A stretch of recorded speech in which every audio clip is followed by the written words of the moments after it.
నమస్తే అండి. నమస్తే అండి. సో 'లెనిన్' చిత్రం పైన మీ అభిప్రాయం ఏంటి? సినిమా వస్తుంది కదా! సో ఈసారి ఈ సినిమా మీద చాలా గట్టి ఎక్స్పెక్టేషన్స్ ఉన్నాయి నా వరకు అయితే. ఎందుకంటే నేను అఖిల్ అనే సినిమాలు చాలా వరకు ఫాలో అవుతాను. సో దాంట్లో ఇది కూడా ఒకటి. సో నాకంటే రీసెంట్ గా వచ్చిన సినిమాలో ఏ సినిమా అంటే అంత పర్ఫెక్ట్ గా ఇది నచ్చలేదు.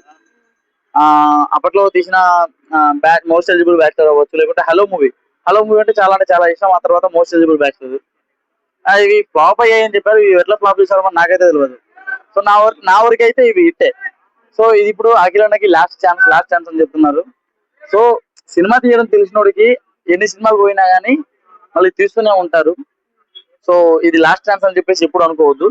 సో ఇంకో మాట ఏంటంటే అయ్యగారే నెంబర్ వన్.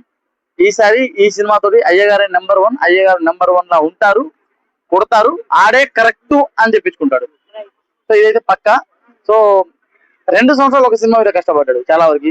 సో దీనికి నాగార్జున గారు కూడా చాలా పక్క నుండి ప్రొడ్యూస్ చేసి ఆ ఎడిటింగ్ అది ఇది మొత్తం పక్క నుండి దగ్గర నుండి చూసుకున్నారు. సో ఒకటే మాట అన్నారు మన ఫంక్షన్ లో, ఈసారి మేము ఎవరం మాట్లాడము, సినిమా మాట్లాడుతుంది 10వ తారీఖున. సినిమా మాట్లాడేంత వరకు నేనేం మాట్లాడని చెప్పేసి అఖిల్ అన్న కూడా ఒక స్టేట్మెంట్ ఇచ్చాడు.